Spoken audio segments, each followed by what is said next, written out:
Hi everyone, welcome to the channel. Today I'm going to dive into a super important topic for all business owners out there, that is working capital management. So this might sound a little technical, but don't worry, I'm going to break it down in simple terms for you. So what exactly is working capital? Well, think of it like this. It's the difference between what your business owns that can be turned into cash very quickly, like your cash on hand, what your customers owe you, or the products sitting in your inventory, and what your business owes in the short term, like your bills, payments to suppliers, or short term loans. So it's the difference between what your business owes and what your business owes in the short term. In accounting terms, we call it current assets and current liabilities. So working capital is equal to current assets minus current liabilities. In simpler terms, it's the money you need to keep for your day-to-day operations to run the activities smoothly. So why is this so important? So managing your working capital effectively means you have got enough cash or quick assets to cover your short-term obligations.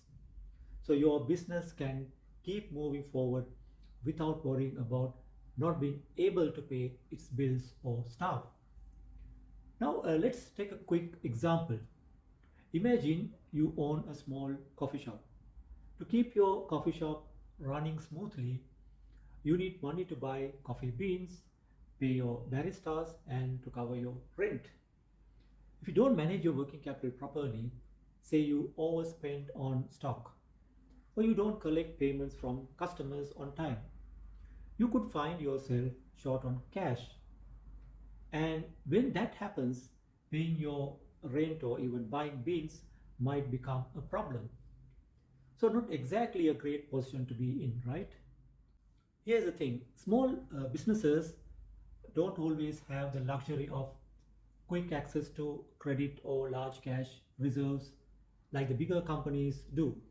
So, managing your working capital becomes even more important.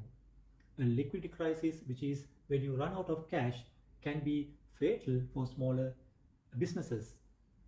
That's why it's key to stay on top of your cash flow, ensuring you have enough liquidity to avoid any nasty surprises. So, stick around as we dive deeper into how you can manage your working capital effectively and avoid those dreaded cash shortages. Alright, now that we have covered the basics of working capital, now let's talk about its key components. Understanding these will help you manage your cash flow more effectively and avoid those stressful moments when bills are due but cash is tight. First of all, inventory management. Now, inventory is crucial, but here's the issue. If you are overstocked, you have got too much money tied up in products just sitting there, not generating cash. On the other hand, if you don't stock enough, you risk losing sales. So it's a balancing act. So, what is the solution? Implement just in time inventory management. This means you only order stock when you need it, keeping inventory levels low. But, and this is key, always have strong relationships with more than one supplier. Why is that? Because if your main supplier suddenly can't deliver, you will need a backup plan to avoid missing out on sales. So here's the tip. For items with unpredictable demand or long lead times, hold a small safety stock. That way, if something unexpected happens, you have got a cushion to keep sales going. For example, let's say you run a clothing boutique and you are using just-in-time system. Your primary supplier has an issue and can't deliver on time. This could lead to missed sales.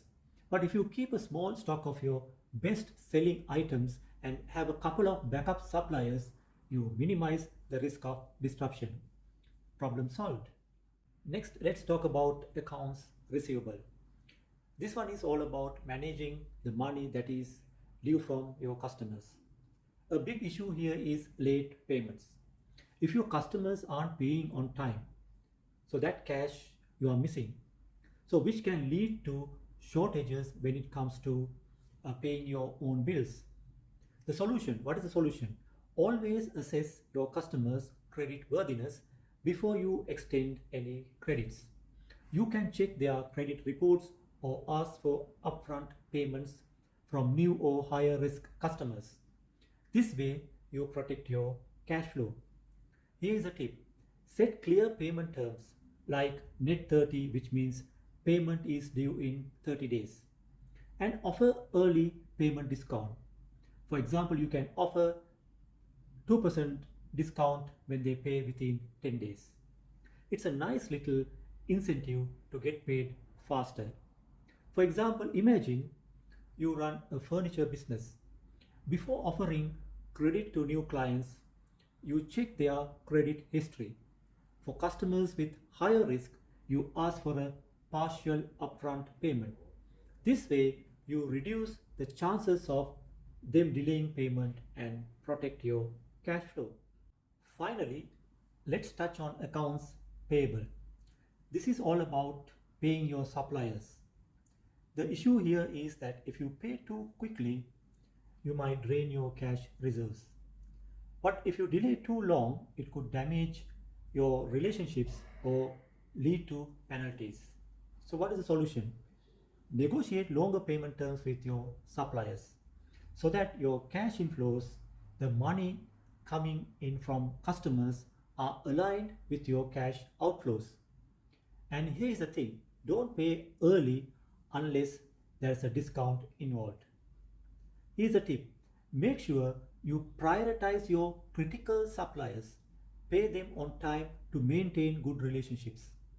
For others, see if they are open to more flexible terms. For example, let's say you own a local bakery, you negotiate with your flour suppliers to extend your payment terms from 30 days to 45 days. So, this gives you enough time to sell your products, collect revenue, and pay the supplier without hurting your cash flow. Thank you.